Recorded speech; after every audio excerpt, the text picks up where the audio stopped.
자, 오늘은 여러분하고 영적 성장을 열망하라는 그런 주제로 하나님의 말씀을 나누기를 원합니다. 저는 신학을 공부하고 목사가 되기 전에는 대학에서 철학을 공부하고 가르치는 그런 사람이었어요. 박사학위를 받고 1년간 또 미국의 비지팅 스칼라, 방문 교수라 그러죠. 그걸 하기 위해서 1년간 가 있는 동안에 하나님의 부르심을 받았습니다. 그래서 돌아와서 다시 신학을 공부하고 이제 목회길을 걷게 됐는데, 신대원 들어가서 이렇게 공부를 하면서 파트로 내가 그동안 다녔던 그 교회에서 저한테는 제 후배들이어서 사실은 이 결혼해가지고 이렇게 신혼부부들 있는 그 세대들, 지금 우리 교회는 비청 세대라 그러는데 그런 나이 정도에 되는 사람들을 제가 교육전도사로 지도를 했어요.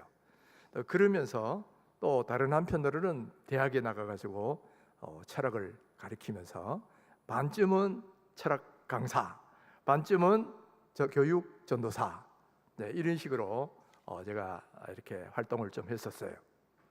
근데 이렇게 반쯤 대학의 학자로서 강의하고 반쯤은 또 교회 전도사로서 이렇게 하나님 말씀을 전하는 일을 해보니까 이 두 가지가 서로 충돌하는 걸 느꼈어요. 이상하다, 이거 뭐가 다르지 싶은데 뭔가 하여튼 이 학자로서의 길을 하고 목회자의 길이 뭔가 다른 거예요. 느낌이 뭔가 정신이 달라. 그래서 이 두 가지가 뭐가 다를까 하는 것을 가만히 제가 한번 분석을 해봤어요. 원래 내가 철학 중에서도 분석 철학이라는 분야를 전공했거든. 그래서 가만히 한번 분석을 해보니까 두 가지 사이에는 굉장히 큰 차이가 있다는 걸 발견했어요. 먼저 이 학자라는 것은 제1의 관심이 뭐냐면 신학자들 포함하는 겁니다. 신학자들 포함해서 학자들은 관심이 뭐냐면은 진리가 뭐냐 하는 데 관심이 있어요. 그래서 진리가 무엇인지, 성경의 진리가 뭐고 그 연구하는 거죠. 그 연구하면 그걸 가지고 학생들에게 가르쳐요. 그리고 학생들을 가르치면 그 학생들이 얼마나 그걸 잘 배우고 소화를 시키느냐 하는 거는 그거는 학자의 주 임무가 아니야. 그 다음부터는 학생들이 자기가 알아서 먹어야 되는 거지. 자기가 공부해서 자기가 해야 되는 거지. 이 가르치는 교수가 그것까지 책임질 필요는 없는 거예요. 그런 점에서는 뭐하고 비슷하냐면은 어떤 사물의 이치를 연구하는 순수과학자와 비슷해요. 그런데 목회자는 그거하고 전혀 다르더라는 거예요. 목회자의 제1의 관심은 진리가 뭐냐 하는 데 관심이 있는 게 아니고 어떻게 하면 진리대로 살게 만들 것이냐 하는 데 제1의 관심이 있습니다. 그래서 하나님을 안 믿는 사람 같으면 복음을 전해서 믿게 만들어야 되고, 그 다음에 믿음이 이제 갓 어린 아이들 같으면 이제 하나님 말씀을 잘 양육해가지고 믿음이 자라도록 만들어야 되고, 잘한 사람은 이제는 하나님의 일꾼이 되도록 이렇게 변화시키도록 해나가는 것이 이게 목회자가 할 일이다라는 것을 알게 됐어요. 그래서 내가 성경을 연구 잘 해가지고 지식적으로 잘 전달했는데, 그러나 그걸 받는 사람들이 아무런 변화도 없고 그냥 그대로 가고 있다 그러면 그 목회는 실패인 거예요. 학자로서는 잘 가르쳐가 전달하면 성공견지. 그런데 목회자는 그렇게 했을 때 학생들이 반응이 없고 그걸 배운 사람들이 어떤 아무런 변화가 없으면 목회자에게는 그건 실패인 거예요. 왜냐하면 목회라는 건 뭐냐면은 하나님의 말씀을 가르쳐서 어떤 하나님을 알지 못한 사람들이 하나님을 믿는 생명 탄생의 역사가 일어나야 되는 거고, 그 다음에 믿음이 약한 사람들에게 말씀을 가르치면 이 말씀이 이 사람이 변화시켜서 성숙한 자로 변화되고 일꾼으로 바뀌어가는 이런 변화가 일어나야 그게 목회자가 할 일이고, 또 그것을 잘할 때 목회를 성공하는 거고, 만약 그것이 그런 변화가 안 일어나면 아무리 하나님 말씀을 잘 연구해서 가르쳐도 그 목회는 실패다라는 거예요. 그러면서 제가 또 동시에 하나 깨달았던 게 뭐냐면은 바로 그런 삶의 변화를 낳으려면 단순히 성경을 잘 연구해가 잘 전달하는 것만으로는 부족한 거다는 거예요. 뭐가 더 들어가야 되냐? 삶의 변화가 일어나려면 정말 내 그 사람에 대한 사랑의 마음을 가져야 되고, 또 그들을 위해서 눈물로 기도하는 이런 것이 들어가지 않으면 이 말씀 전달이 그냥 지식 전달로 끝나고 삶의 변화로까지 이어지지 않는다는 거예요. 그래서 목회자에게는 정말 어떠한 영혼을 사랑하고 그 영혼을 말씀으로 변화시키려고 하는 그런 마음을 가지고 기도하면서 처음부터 그걸 목적을 하고 말씀을 전해도 그런 목적을 가지고 말씀을 전하는 거예요.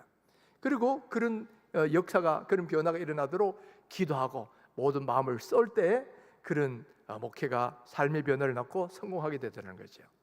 그래서 제가 이 사실을 깨달았을 때 내가 이래서는 안 되겠구나 하는 걸 느낀 게 하나 있었어요.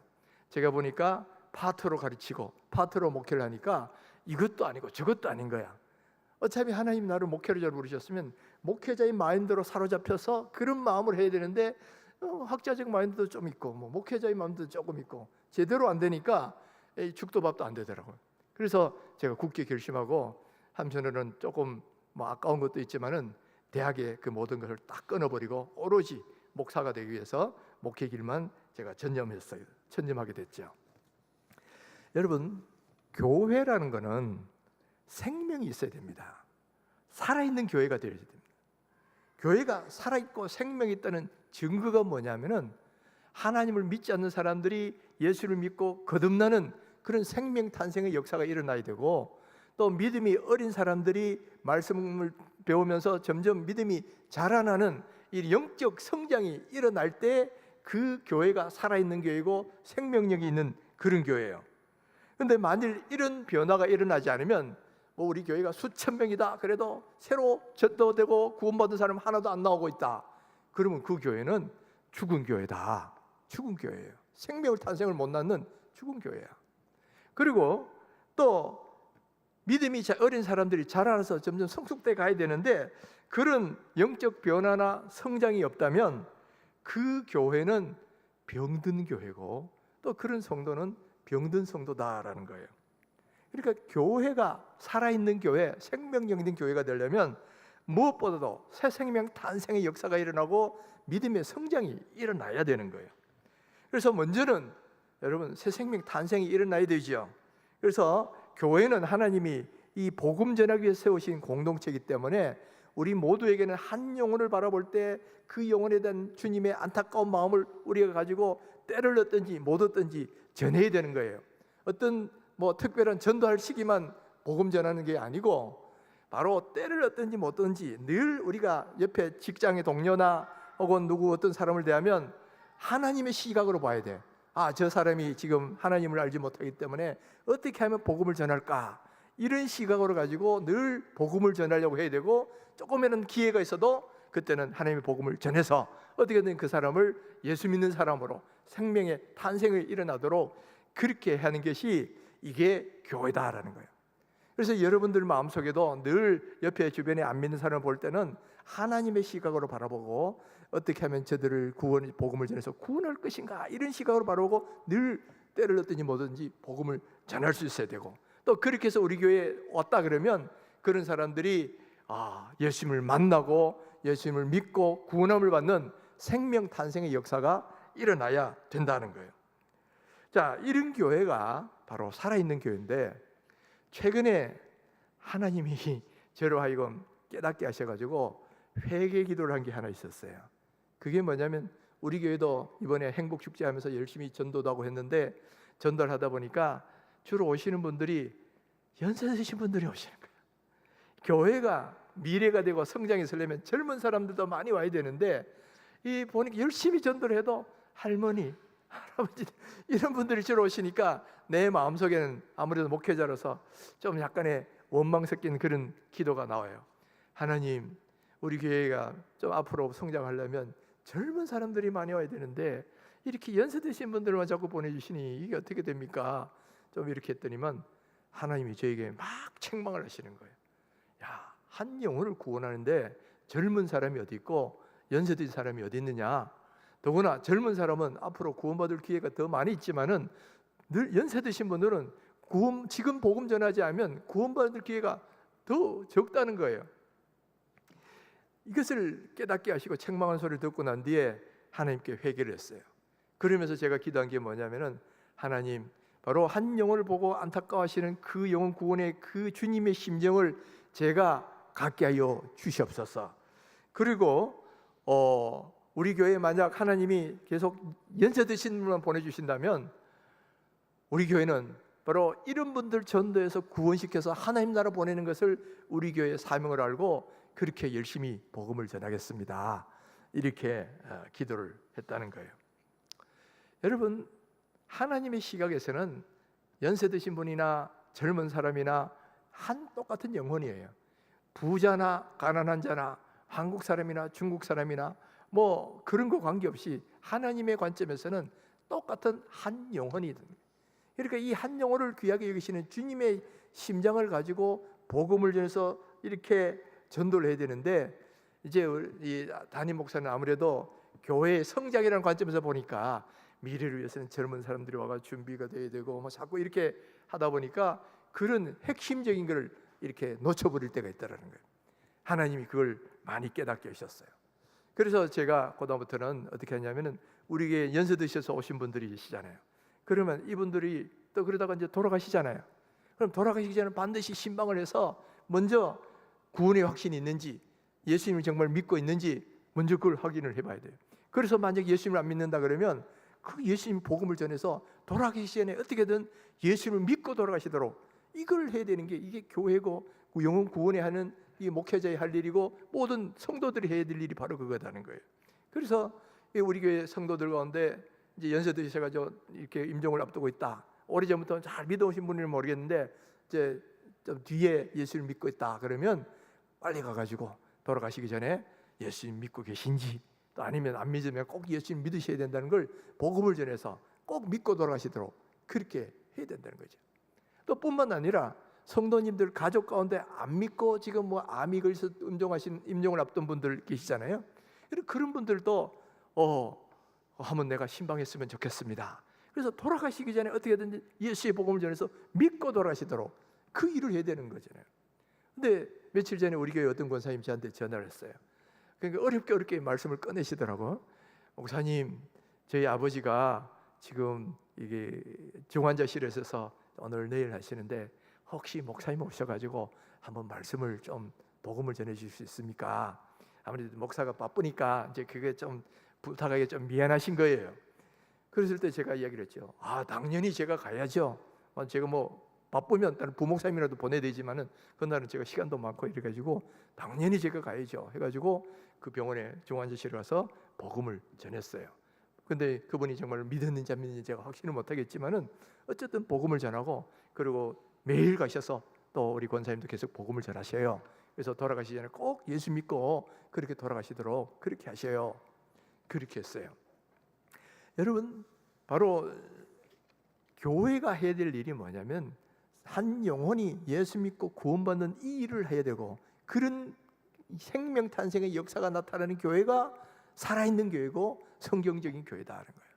그래서 이 일을 해야 되는 거.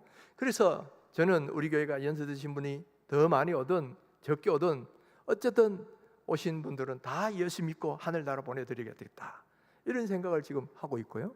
또 물론 우리 청년들이 더 많이 왔으면 좋겠어요. 그거는 제게도 사실은 우리 미래가 있고 또 교회가 앞으로 계속 하기 위해서는 젊은 분이 또 많이 와야죠. 그러나 그렇지 않더라도 우리 교회는 기본적으로 한 영혼 구원하는 게 이게 교회가 할 일이고 하나님이 사역을 감당해야 되는 일이기 때문에 설령 그렇지 않더라도 또 감사함으로 가서 복음을 전해야 되겠다. 그래서 우리 교회가 생명 탄생의 역사가 일어나는 그런 교회가 돼야 살아있는 교회다 하는 거죠. 여러분, 청년부도 마찬가지예요. 옛날 다녔던 그 사람이고 이러면 생명력이 없는 거야.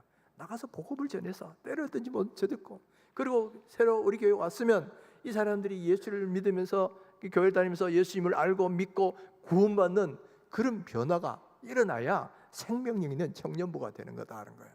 그래서 여러분들은 지금 그런 하나님의 시각으로 바라보면서 복음도 담대히 전해야 되고요, 또 이렇게 새로 왔을 때 그들에게 하나님의 기본적인 복음을 잘 가르쳐서 예수 믿는 사람을 거듭나도록 그렇게 하는 그런 청년부, 그런 교회가 되기를 간절히 소망하고 축복합니다. 자, 이렇게 예수를 믿으면 다 된다면 거기서 끝나면 안 돼요. 그 다음 뭐가 필요하냐면 믿음이 자라나는 것이 필요하다는 거예요. 자, 교회에 다니면 자연스럽게 그 다음 신앙생활하면 믿음이 자라나야 되죠.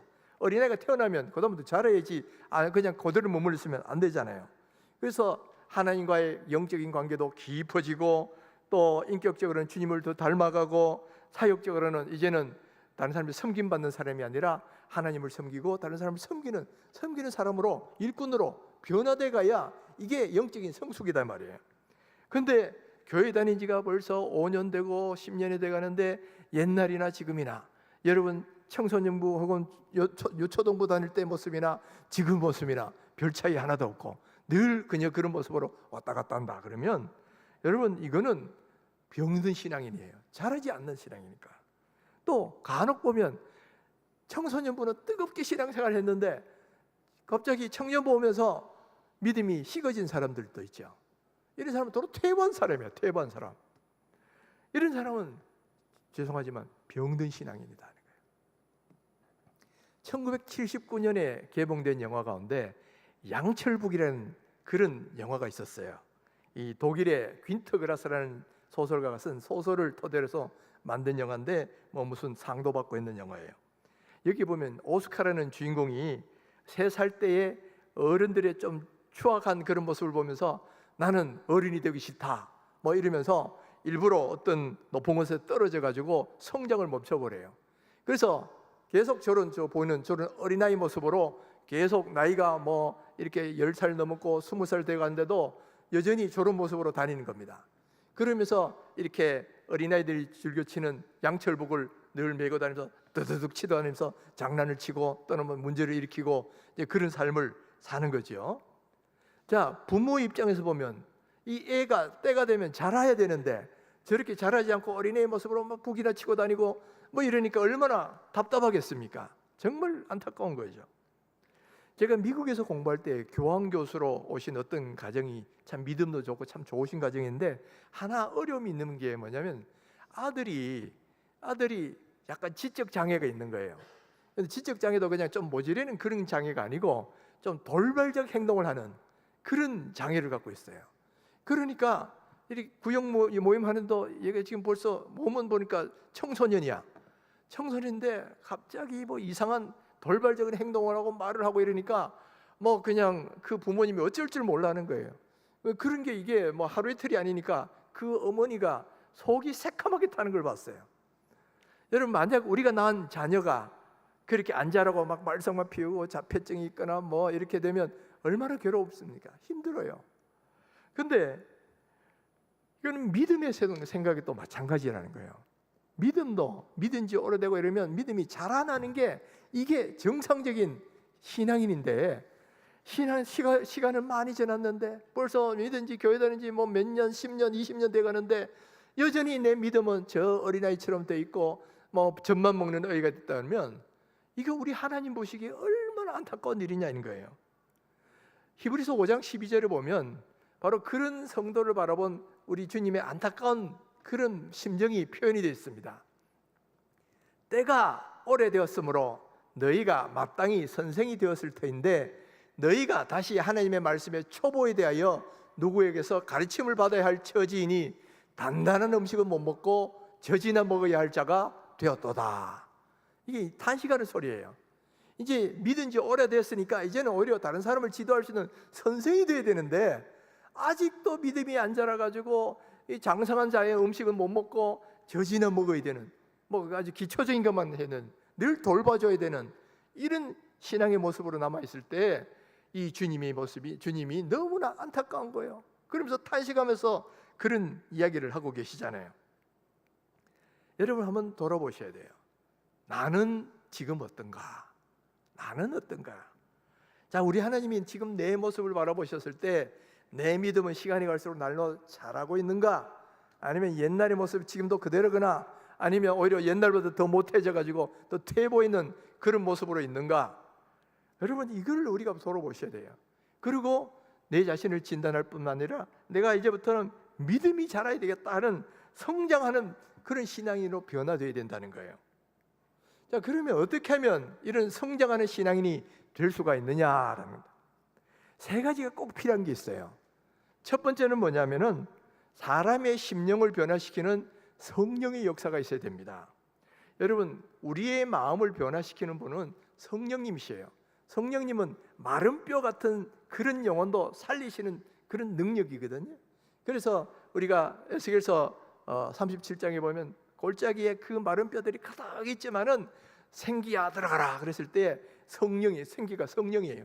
성령의 생기가 그 속에 확 들어가니까 그 마른 뼈들이 살아있는 큰 군대가 되어버리잖아요. 그래서 막 능력 있는 전투를 능력 있게 감당하는 그런 군대로 바뀌더라는 거죠. 바로 성령의 역사가 들어갈 때 이와 같은 생명의 역사가 나타나더라는 거죠. 실제로 그 예가 어디 있냐 하면은 사도행전 2장에 나오는 바로 예루살렘 교회가 그런 교회였어요.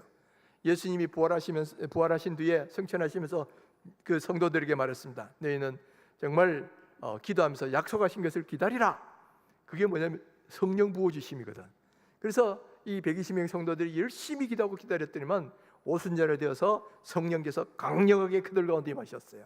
그러니까 이 사람들이 완전히 변화되는 거예요. 그전까지는 늘 두려워가지고 숨어 다니던 사람들이 이제는 기쁨이 넘쳐서 성전에 모여서 늘 예배합니다. 또 그리고 가정에서 떡을 떼면서 사랑으로 소그룹으로 교제하고 또 서로 위하여 기도하고 섬기고 또 어려운 사람을 보면 자기 재산 팔아가 나눠주고 그러면서 또 나가서 담대히 복음을 전하니까 날마다 구원받은 사람이 막 늘어나는 그런 생명 탄생의 역사가 막 일어나잖아요. 이 변화가 어떻게 일어났냐면 다른 게 아니라 그 심령을 살리시는 성령의 역사가 있을 때 그와 같은 놀라운 변화가 일어나더라는 거예요. 그래서 여러분 오늘 우리 교회도 이런 성령의 은혜를 사모하고 늘 새벽마다 기도하고 있어요. 여러분 청년들도 그런 기도를 하셔야 됩니다. 누가복음 11장 13절에 보면 구하는 자에게 성령을 주시지 않겠느냐 그랬어요. 하나님이 그 자녀들이 사랑하는 자녀들이 뭔가 달라고 하면 다 주는데 악한 자라도 주는데 심지어 성령을 구하는 사람에게 성령을 주시지 않겠느냐 그랬어요. 그래서 성령 정만 달라고 기도하면 성령 부어주신다는 거죠. 그것도 누가복음 18장 7절에 가면 하나님께서 그 밤낮 부르짖는 택한 자들의 원한을 풀어주시지 않겠느냐. 밤낮 부르짖으면 하나님이 귀찮아서라도 들어주신다고 그 과부와 불의한 재판관 비유로 이야기하시잖아요. 그러니까 밤낮 부르짖어야 된다는 거예요. 그래서 우리 교회도 지금 이 성령 부어지기를 위해서 계속 기도하고 있어요. 그래서 봄에는 여러분 40일 동안 매일 저녁마다 릴레이 금식하면서 성령 부어지기를 위해서 기도하고 있고 또 가을 되면 이제 여러분도 곧 이제 대가 있지만은 예담삼 20일 특별 새벽 기도를 통해서 또 그런 기도를 우리가 계속합니다.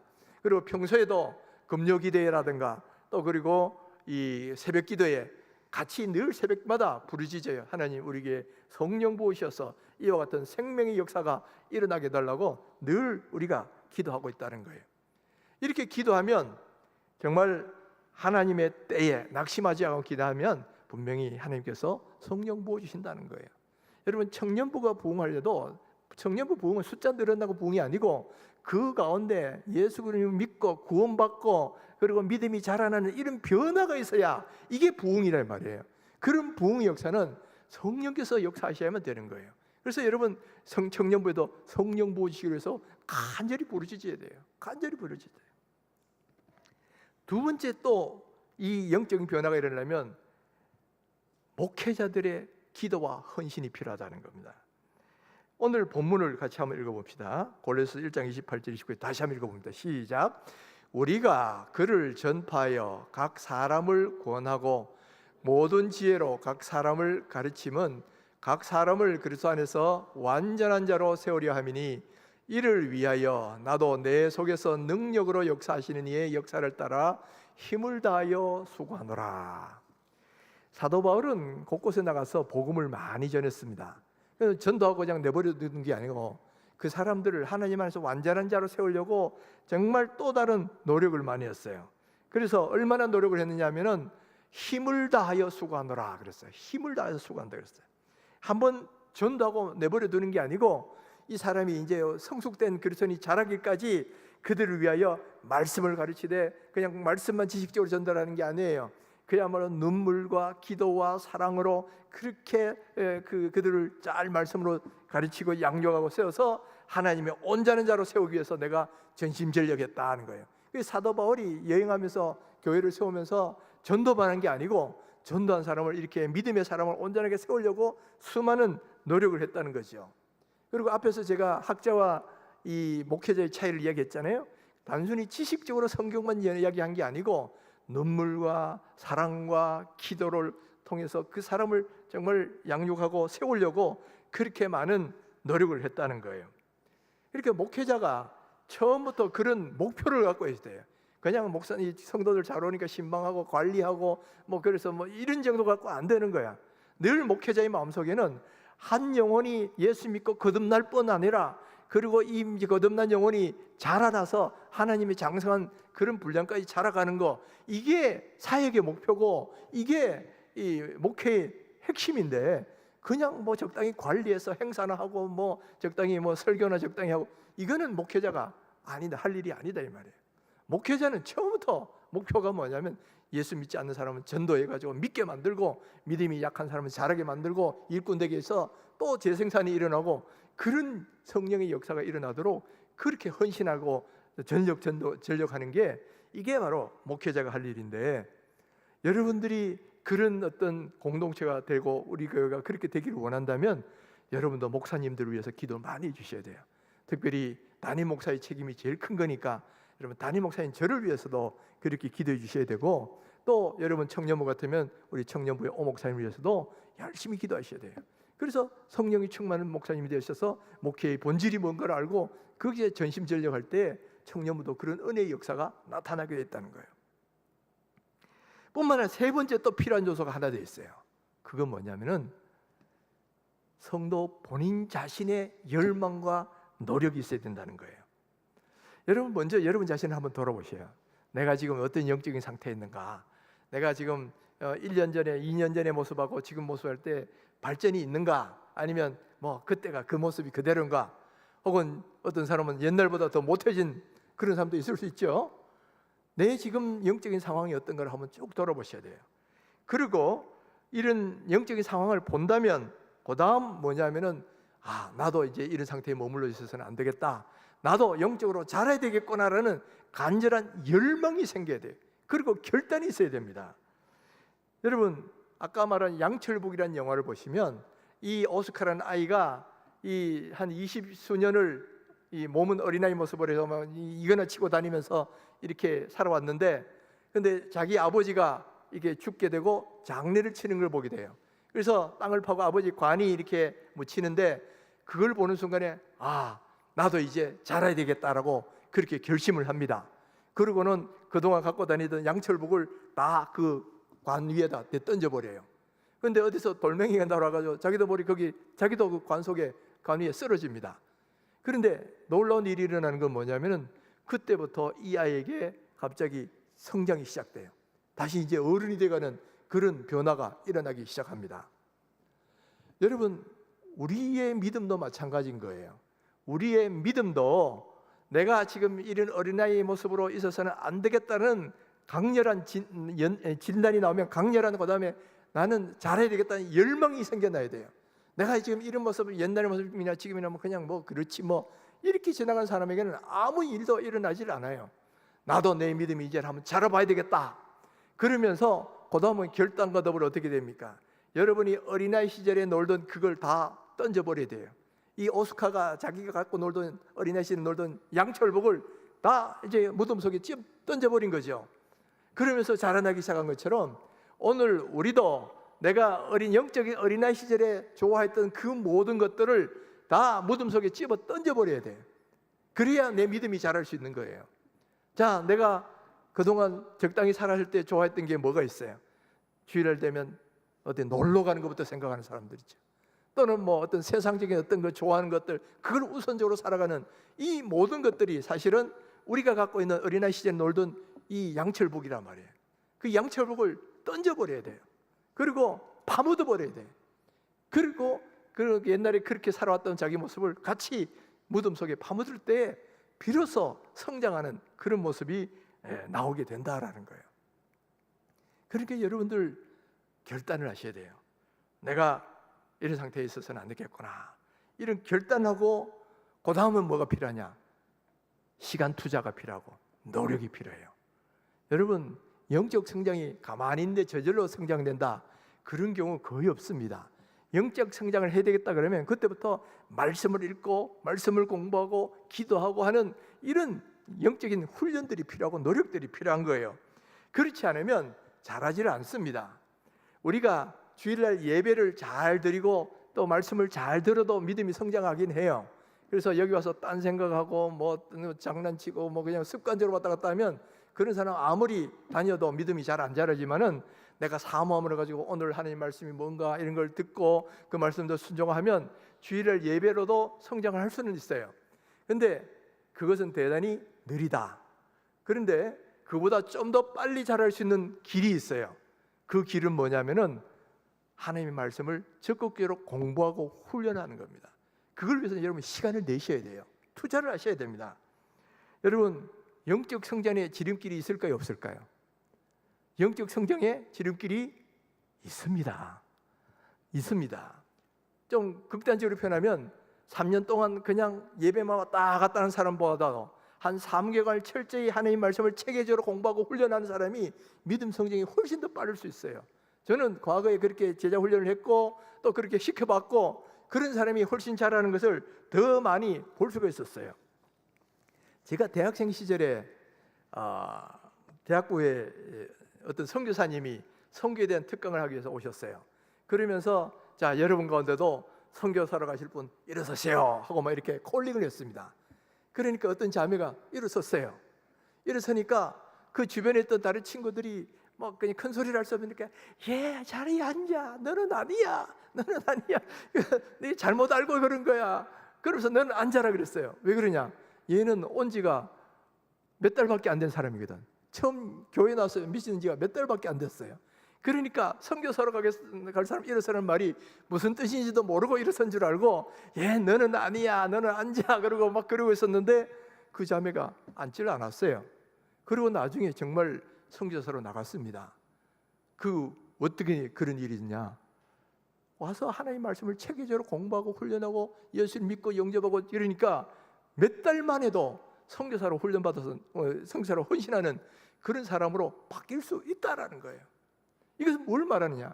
그냥 예배만 왔다 갔다 하는 사람 몇 년 다녀도 그런 변화 안 일어나요. 그러나 하나님 말씀을 체계적으로 공부하고 양육받고 이러면 그런 사람들이 그런 영적인 변화가 일어나고 그게 일어난다는 거예요. 그래서 우리 교회에서도 지금 양육반과 제자대학을 하는 걸 하고 있습니다. 양육반은 영적인 신앙의 기초를 주로 다지는 거고 제자대학은 그보다 좀 더 심화된 과정으로 성숙된 그리스도인이 되기 위해서 온전한 제자, 그리스도의 제자로 자라기 위해서 훈련하는 과정이니까 양육반은 훨씬 더 양육반은 3개월 정도고 제자대학은 한 2년 정도 좀 더 길어요. 근데 자, 이런 걸 지정해 보면 한 사람하고 안 한 사람의 차이가 확실하게 드러납니다.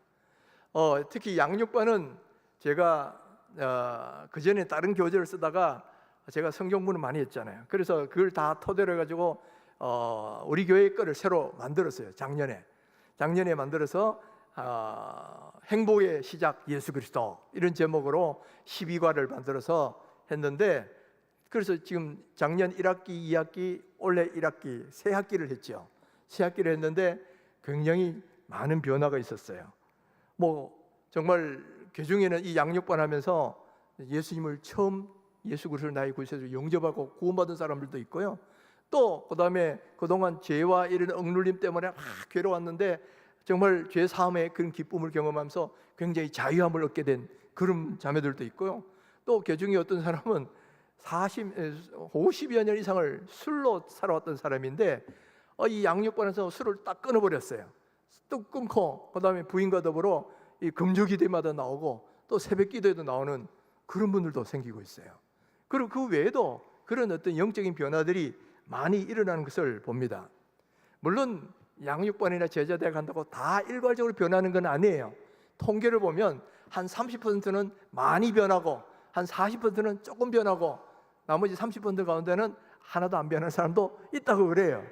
그렇지만은 그러나 가만히 있는 것보다는 이 말씀 훈련을 통해서 그런 영적인 변화가 많이 일어난 것을 그런 눈으로 보고 변화를 본다 이 말이에요. 그러니까 저도 이 양육반을 하면서 얼마나 기쁨을 느끼고 감사함을 느끼는지 몰라요. 그래서 제가 보통 이제 오후 예배 마치고 한 4시 10분이나 20분쯤 시작하면 한 2시간 하거든요. 그때가 되면 목회자에게는 제일 피곤하고 힘든 시간이야. 이렇게 피곤이 이제 막 몰려오는 시간이지만은 그러나 양육반 할 때 막 사람들이 변하는 모습을 보고 이렇게 하나님의 말씀으로 기쁨으로 같이 공부하는 거 보면 막 힘이 나요. 그리고 그거 마치고 나면 내 마음속에 야, 진짜 목회를 했구나 라는 이 자부심이 막 들 정도야. 그러니까 그 말씀 공부를 통해서 그런 사람들이 영적으로 변하는 것들을 기쁨으로 이렇게 하나님의 말씀을 공부하는 걸 보면서 내 마음이 얼마나 감사하고 기쁨이 넘쳐나는지 몰라요. 그러니까 이 양육을 통해서 성도가 변화되는 걸 보면 이것이 바로 목회자의 기쁨이고 자랑이다라는 거예요. 저는 우리 청년들도 그런 말씀의 훈련을 통한 변화가 일어나기를 바랍니다. 그래서 여러분들도 주일날 예배하는 거 이걸로 이 신앙생활을 다 하려고 그러면 안 돼요. 여러분 젊음의 시기는 그래도 시간이 제일 많이 주어지는 시간입니다. 그러니까 이때 다른 것보다도 하나님 말씀으로 훈련받고 양육받으셔야 돼요. 그래서 지금 제가 가만히 생각했는데 우리 이제 청년부는 우리 어성민 목사님에게 위임해서 다 하고 있지만은 요즘 와서 그런 생각을 해요. 청년들은 내가 직접 한번 같이 공부해 보면 좋겠다 이런 생각도 한다고. 그래서 여러분 가운데 나랑 같이 뭐 제자대학 전체를 다 할 수는 없고 양육반 3개월만이라도 같이 한번 하면 담임 목사와 3개월 같이 시간을 갖고 이렇게 같이 생활을 나누고 이렇게 말씀을 공부하는 이 시간이 굉장히 귀한 시간이거든. 일반 성도들도 함께 할 수 그런 시간 가질 수가 없어요. 그러나 이 우리 청년들하고 또 나랑 한번 그런 시간을 가져보면 어떨까라는 그런 내가 희망 사항이 될 때가 참 많아요. 그래서 여러분들 가운데도 혹시 내가 지금 이 양육반을 하면 주일날 하는 거는 한 4시부터 6시 반 정도까지 합니다. 그러면 혹시 여러분들만 괜찮다면 한 7시부터 9시까지 우리 청년들도 따로 나랑 한번 해볼 수 있고, 그날이 만약에 안 된다 그러면 토요일날 내가 이 설교 준비하는 정신없는 시간이지만은 한번 시간을 내볼 수 있어요. 여러분하고도 한번 그런 말씀을 공부하고 훈련하는 시간을 한번 갖고 싶다 이 말이에요. 그래서 그런 제자 훈련을 통해서 믿음이 자라고 변화가 일어나면 이것이야말로 교회가 살아있다는 증거고 이것이야말로 목회자가 해야 될 가장 중요한 일이다라는 거예요. 그래서 여러분, 저는 여러분들이 그런 영적인 변화를 많이 경험하기를 바라요. 특히 청년의 때 훈련을 많이 받으셔야 돼요. 그리고 이번에 전인적 치유 수련회라는 것도 합니다. 9월 7일 날 토요일 날 하는데 보통 수련회 같으면 한 2박 3일 하잖아요. 이거를 2박 3일이나 할 수 없으니까 딱 압축해서 하루 동안 하는 거야. 아침 9시부터 저녁 9시까지 하는데, 그런데 이 전인적 치유 수련회가 참 은혜로운 시간이에요. 뭘 다루냐면은 우리 안에 있는 쓴 뿌리 또는 뭐 어떤 죄악들, 어떤 상처들 이런 것이 있으면 그것이 무언가를 돌아보고 그걸 하나님 앞에 다 내어놓고 치유함을 받고 죄 사함을 받는 거죠. 그리고 마지막에는 성령 충만을 위해서 간절히 기도하고 그렇게 해서 이 성령 충만 받는 그걸로 이제 그 수련을 마치는 거예요. 근데 그렇게 해보면 정말 집중적으로 죄와 상처를 하나님 앞에 내놓고 그리고 하나님의 치유하심을 경험하고 또 그리고 성령 충만을 경험해서 막 기쁨으로 되는, 물론 아까도 말했지만은 안 변한 사람도 있습니다. 그러나 변한 사람도 많다는 거예요.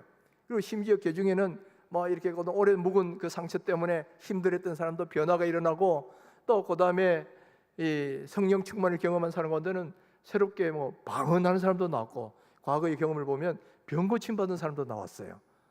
그런 식으로 그 전인적 수술이 나면 그런 변화들도 일어난다. 그리고 이런 정도의 변화를 나으려면 그냥 적당히 말씀 준비가 되는 게 아니에요. 기도 준비 엄청 해야 돼요. 그래서 지금 제가 요즘 저녁마다 1시간씩 나와서 지금 그걸 위해서 기도하고 준비하고 있어요. 이렇게 여러분들도 그냥 적당히 하는 그런 신앙생활을 하시지 마시고 내 삶에 뭔가 영적인 변화가 일어났으면 좋겠다라는 간절한 열망을 가지고 뭔가 시간을 투자하셔야 돼요. 시간을 투자하시고 그리고 그걸 위해서 말씀을 공부하고 기도하는 그런 시간을 가져보면 우리 삶에 놀라운 변화들이 일어날 수 있어요. 물론 안 변하는 사람도 있습니다. 그러나 분명히 변하는 사람도 나온다는 거예요. 그러면 여러분 인생에 잊을 수 없는 그런 일들이 일어나고 여러분 믿음이 성장하고 자라는 놀라운 그런 변화가 일어날 수 있다는 거예요. 우리 사랑하는 청년 여러분들, 내가 직접 여러분하고 함께 이렇게 할 수 있는 기회는 이 따끔씩 와서 이 설교 한번 하는 이때밖에는 별로 없었는데, 여러분 그렇게 하지 마시고 이번에 전인직 수련회 할 때 여러분 가운데도 나도 한번 해봤으면 좋겠습니다 하는 사람 있으면 토요일 아침 9시부터 저녁 9시까지 한번 시간을 내보세요. 내보시면 은혜가 됩니다.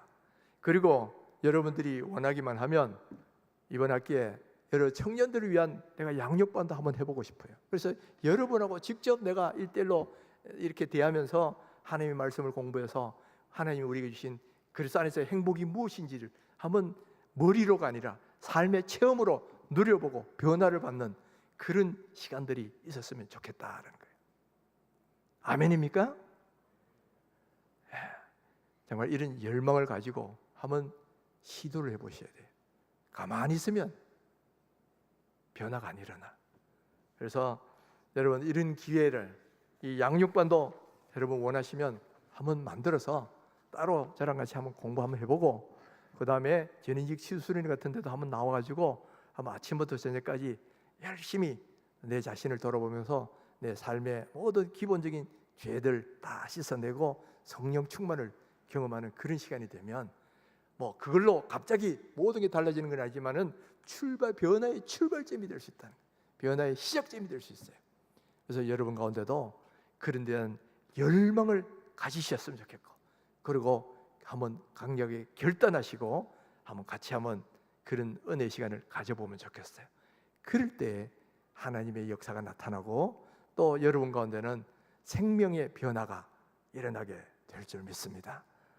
아멘. 우리 청년들 가운데도 그런 놀라운 영적 부흥의 역사가 일어나게 되기를 주님의 이름으로 축원합니다.